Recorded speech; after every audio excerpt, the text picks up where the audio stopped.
Hey y'all, it's Kim. So this will be video three of the Joe Biden and Robert Hur interview with the transcript and the audio. So I'm gonna start right about here.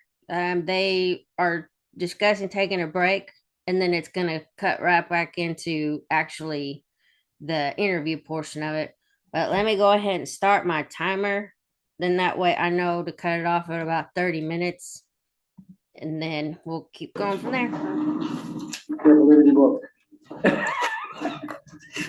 The time is approximately 1:15. We're going on break. It is 1:24. We're back from break. All right, we're back from break. Everyone that was in the room is back in the room now. So I'd like to start on a different topic, which is questions about the process of actually moving out of your West Wing office, moving out of the Naval Observatory at the end of your vice presidency. Okay. So let's start with the West Wing office. At the end of your vice presidency, you're preparing to leave that office. What files or documents do you recall there actually being in your West Wing office? I don't have any idea. I mean, I'm trying to think of it. Okay. Who was in charge of the process of packing up your materials? You know, I'm trying to think. With my main person, she was my executive secretary. And so people go through her to get things. But you mentioned another woman.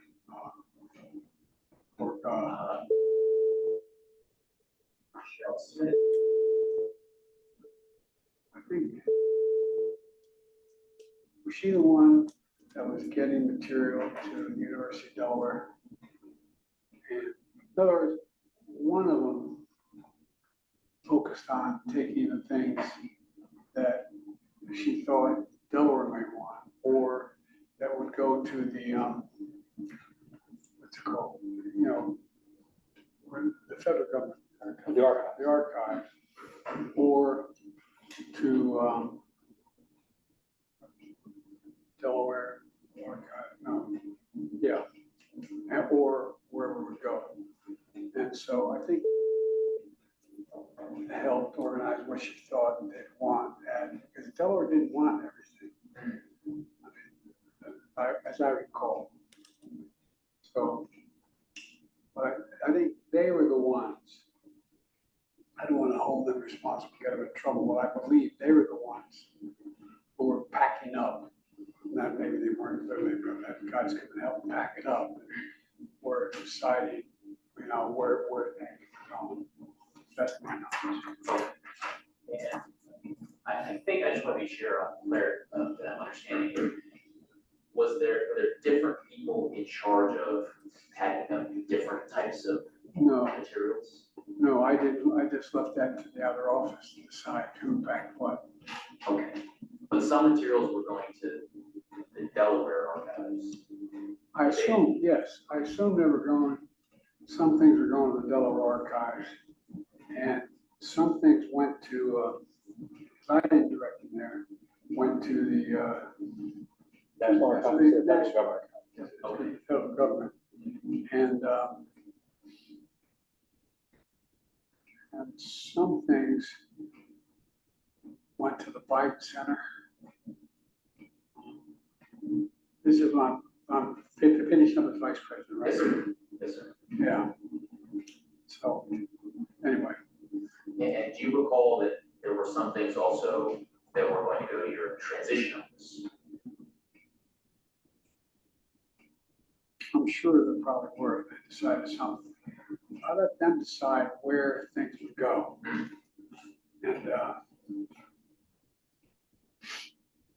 And the problem, my generic problem was, it's a lot of stuff.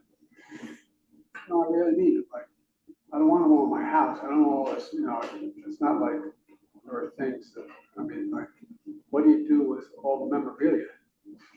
I'm not being facetious. What do you do with those those statues, what do you do with those? I mean, you know, so I just left it to them.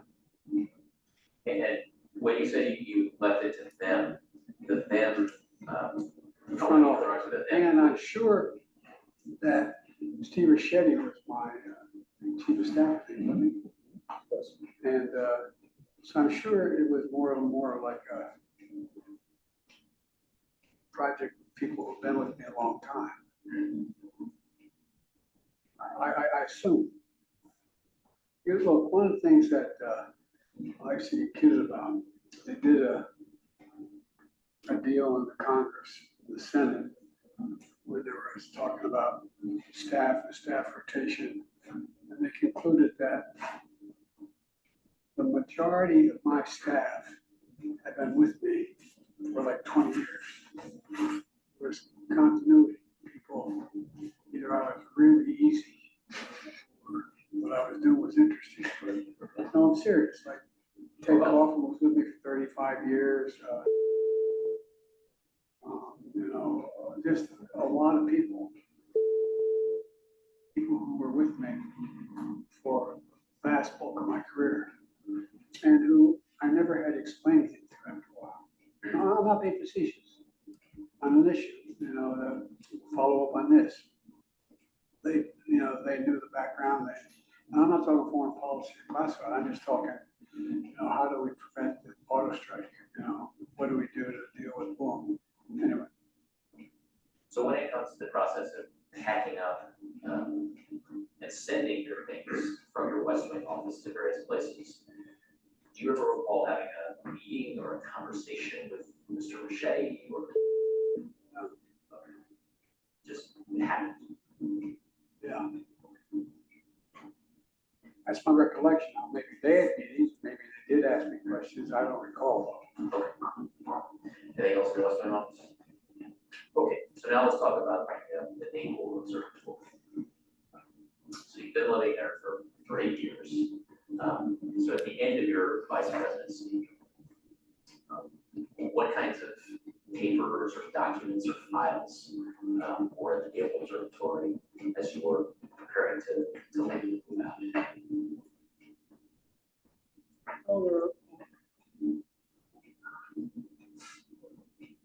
Trying to think. A lot of my speeches, a lot of the initiatives I've taken, a lot of probably some press clippings, I'm guessing. Trying to think what else? Photographs.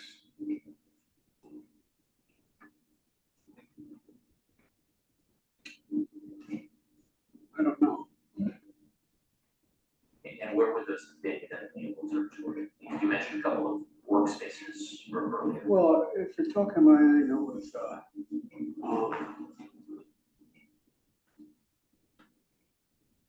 a substantive matter, classified or otherwise, you know, fight the Judiciary Committee over whether or not I was the guy who wrote the Violence Against Women Act. It was really meant a lot to me.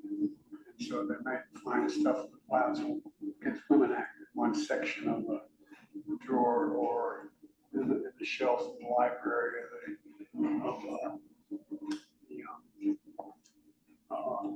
the Naval Observatory, or issues, you know, relating to, I know it doesn't sound strange to you guys, agriculture is a $4 billion industry. Agriculture is a $4 billion industry in Delaware Basin. And so, or, you know, I have a lot of political things that I don't know where they were. I know I had material that where I, you know, like there's a whole bunch of stuff around about how what made me run for president in the first place, and about how things work. You know, I mean, for example, I was I got a job with them. I didn't take law school very seriously. but I won the international tort competition. I was, as a matter of fact, the first time in tort class, we had a really difficult professor, very well known professor at Syracuse, and called on me to just, they do in law school, discuss a case, in your first torts class. And I'd never read the case, and I stood up and I spoke for 10 minutes. The whole class stood up, started clapping. And he said, Mr. Biden, you're going to be a hell of a trial lawyer. He said, not a single thing you have to do with that had to do. But at any rate, so, in law school, I got out of law school and I got, believe it or not, odd job offers from some prestigious law firms. And I was not sure where I wanted to go out west, and where I wanted to move to Idaho, I thought. And so I was going to go out and do Boise Cascade. That's all I really did. But I took a job with the best known trial firm in Delaware, did mostly civil defense issues. And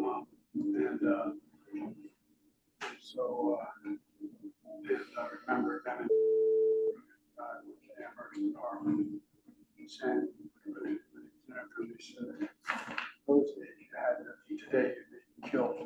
You had to put your photograph in the upper right hand corner when you were applying for a job. And he looked at me and said, I assume we expect to be hired on your looks. And I said, I thought the job was over. And I said, well, it would improve the look of your firm. I mean, I would just, and anyway, to make a long story short, they ended up offering me a job. And in Delaware, it used to have the lowest pass rate in the country because we're not big on encouraging lawyers to come and play in Delaware. It's a very tight bar. And so what happened was you take the bar, you graduate, you have to clerk for somebody for 6 months. They don't give the bar exam until September. You don't get your results for the bar exam until January. And so I got hired in the meantime by this firm, appropriately named Cricket Ward, Burton Sanders. And make a long story, not quite so long, I was sitting second chair with the guy who ran the firm, Prickett, Mr. Prickett. And it was a young man who represented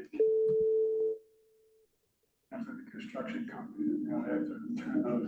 We have more oil refineries any place other than in Houston, Delaware, Pennsylvania, Marcus, that area.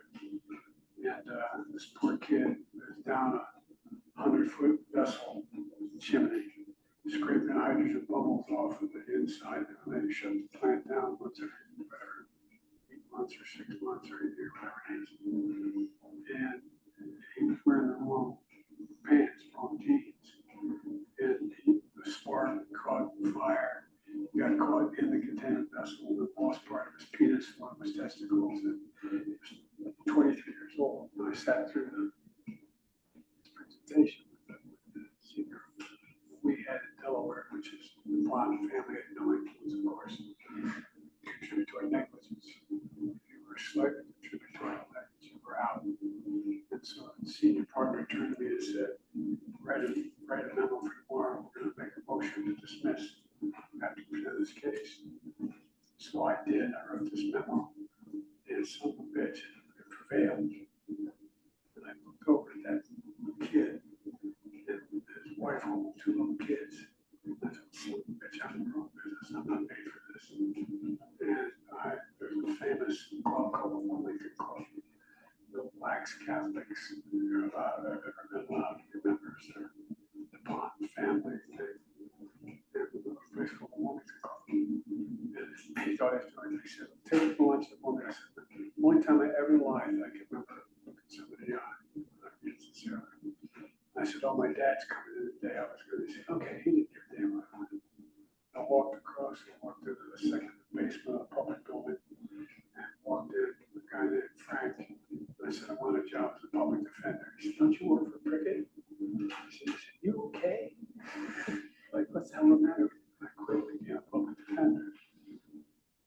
The process of that was, that's what got me, and I had been involved with civil rights movement, that got me deeply involved trying to reform the Democratic Party, which was a Southern Democratic Party. We were a slave state by law. We were on the border states that we couldn't figure out. Anyway, but the Democratic Party was a conservative party in Delaware. The DuPont family ran the Republican Party, but they were like a Rockefeller Republicans at the time. And so I got involved with people trying to reform the Democratic Party. And the whole point of telling you all this is I had a lot of material that I kept notes on when that were as I was taking on the Democratic Party. And they came to me and asked me to this group, this new Democratic coalition. I had, in the meantime, 2 years down the road, I was 26 years old. And I went to work part-time for a criminal defense firm, mainly a real estate firm. There were 5 people. And so I was no longer a public defender because I couldn't be public defender and work for that firm. And one thing led to another. And I joined this group to try to reform the party.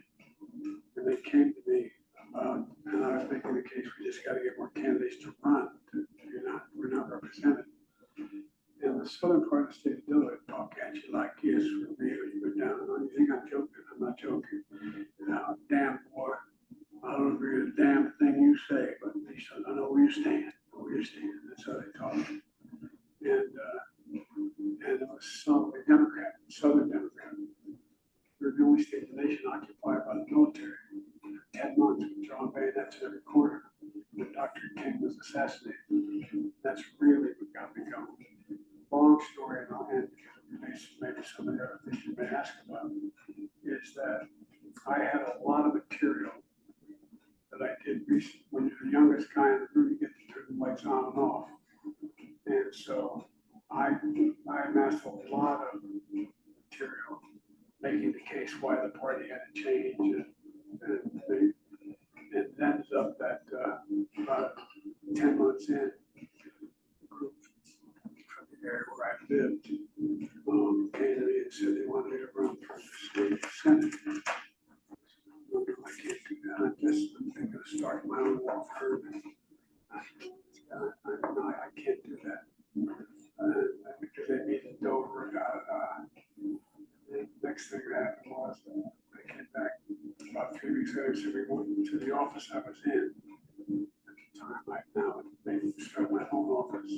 And I didn't realize, my age ever started a law firm. I hired 2 lawyers. I didn't figure money, but I hired them to pay them more than I was going to make.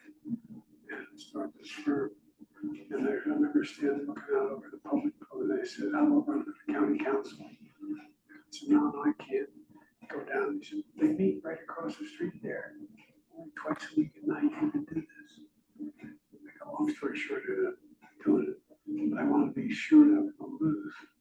Because so I ran in the district that no one's ever won. Democrats ever won. And next thing you know, I'm in a tough position. My generic point was there was a lot of material that I had amassed that I wanted to save. I probably still have it somewhere. And so that stuff would travel wherever the hell I was.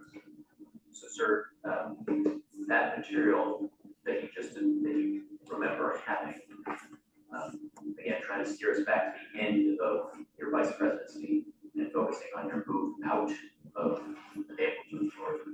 Did you recall having these types of things maybe with the naval observatory, and this was part of the stuff you were trying to No, I had most of it at my house, in that office. at the lake house? At the lake house. Okay, understood. Okay. So focusing on the move out of the naval observatory and the documents and the files that you had there, questions. Well, one is, sometimes when people move, moving in my own experience is a pretty terrible process. And sometimes people go through it, they cull, they say, well, I don't want to move this, I'm gonna throw this out, or well, why should I move this? I don't need it anymore. Did you do any of that culling or thinning out or purging with respect to any of the stuff you were moving out of the Naval Observatory? I don't recall because I was so damn busy trying to get set up the job, what my responsibilities would be, and also my sister was helping me.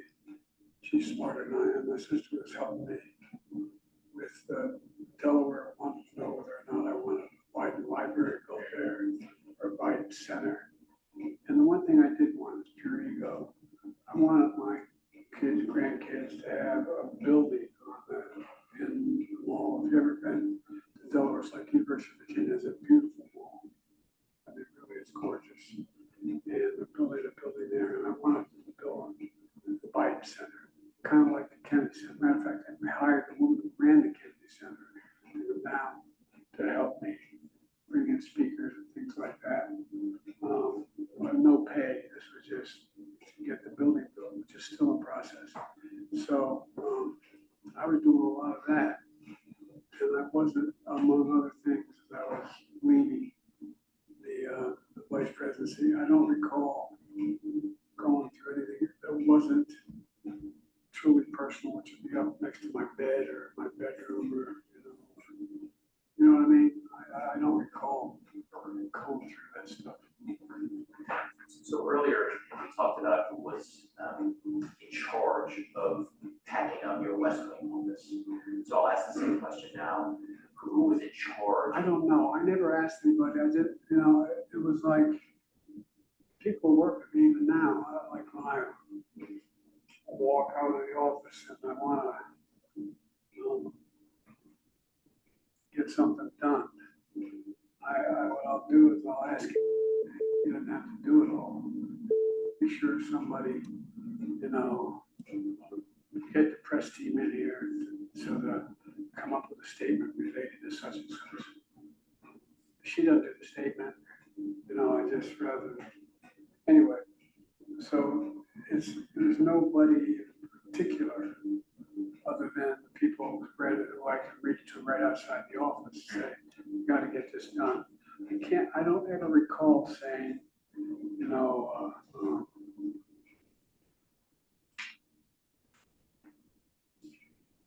I don't know, there was a library, there was a bookshelf in the vice president's office.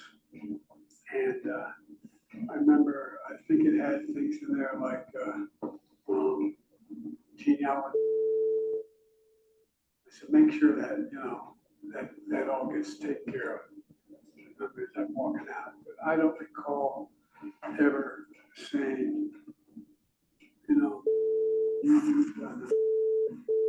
do this, you do that. They'd come to me and say, what do you want done with A, B, C, or D? And I can't remember, quite frankly, even any of those questions, but I didn't pay any attention to how they acted. And I want to make sure that the thrust of my question is clear, and that it makes perfect sense that with respect to official type matters, you grab whoever's closest and say, I gotta get something done. My question is about packing up stuff in your personal residence at the Naval Observatory. And our understanding is that was, that was something that you personally funded. You had to pay on your own credit card a mover to take stuff out of the Naval Observatory and take it to Wilmington. So with respect to your personal effects, your personal documents, the only thing I remember on that was furniture. I wanted to make sure they didn't take anything out of the VP residence that wasn't mine, that was federal government property. But I don't remember saying, don't take this or send this, or, I don't know how the staff decided what papers, kind of, they're talking about, material, what would go to the residents and what would go to. Does that how the stuff got in the garage? I'm sorry, I didn't hear you. Is that how the stuff got in my, no, mine didn't get in my garage so much later. Or stuff one day came home all on the garage floor. This was later though, it must have been after, anyway. Well, here's another question relating to the move out of the personal residence and the Naval Observatory. We understand that at some point towards the end of your vice presidency, there were some boxes that you wanted to move yourself, and then Mr. Rochetti decided, well, we need to help the vice president out with this, and so you all loaded some boxes into Mr. Rochetti's minivan, and the minivan drove those materials out of the Naval Observatory to where they were going to go. Does that ring a bell? No, the only rings a bell is, you're making my point. They decided that there should be, what should be, they should help like move boxes or whatever. I don't ever remember. I'm sure there were things that boxes were through clothing in, through pictures in, through, but I don't ever remember packing up written material going anywhere. Doesn't mean it didn't happen, but I just don't remember any of that. Okay. Anything else on moving out of the Naval? No. Okay. All right. So now let's shift gears slightly and talk about the Chambers Road residence in McLean, Virginia. So when you were wrapping up your vice presidency and making arrangements for the rental of the house on Chambers Road, how long did you anticipate living there? I really have no idea. I don't think facetious when I say that. I knew that in order to get Penn Biden Center established, I had, and my sister had spoken up at the Kennedy Center, and she became friends with the woman who ran the Kennedy Center, convinced her to come down and set up the Biden Center, like the Kennedy Center at Harvard. And so I don't consciously remember. It's kind of like my wife asked me the other day. She spoke down at the Truman Library. She said, "Joe, have you decided on your library?" I said, "I have no idea where I've got it. I mean, and I don't think I'm just supposed to, while I'm president, think about the library." But she said, "Joe, but that's going to be an important thing." I said, "You ought to talk to somebody about that, Joe." I mean, I'm serious. In the discussion we had, she was very angry with me because she went out and did a thing at the Truman Library. And she said, "That's the place where all that you've done is going to end up being located." And I said, I don't know. There's the Biden Center. I don't know. And I really don't. I have no idea. And apparently my recollection, there's people competing. Syracuse University would like it. University of Delaware would like it. They want to do it down here in Washington. They want, I don't know. And if I did know, I wouldn't know how could you raise money anyway for the U.S. Senator to do that. I mean, a president. So my point is, it was the same kind of thing. I wasn't thinking about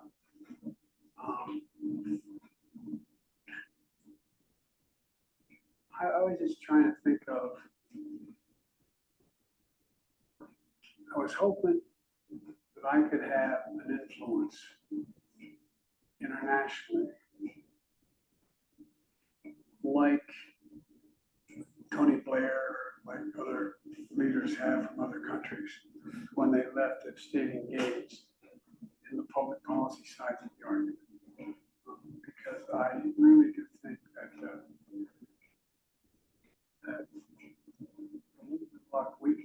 the world's changing.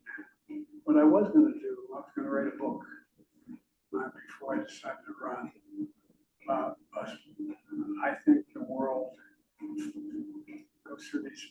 inflection points where what's happening at that moment and the 2-4 years around either side of it and the outcome of those discussions determine what the next 6-7 decades look like. I think that's where we are right now. Okay, I'm going to stop this here and then start recording again. This is page 69. And then where he starts with, for example, right here, just so it doesn't cut me off. I mean, these could go on and on. It's like 5 hours. So we've already gone through about an hour and a half of it. So anyway, I'm going to stop it here. I'll start back up on page, like I said, 69, I think, right here, for example.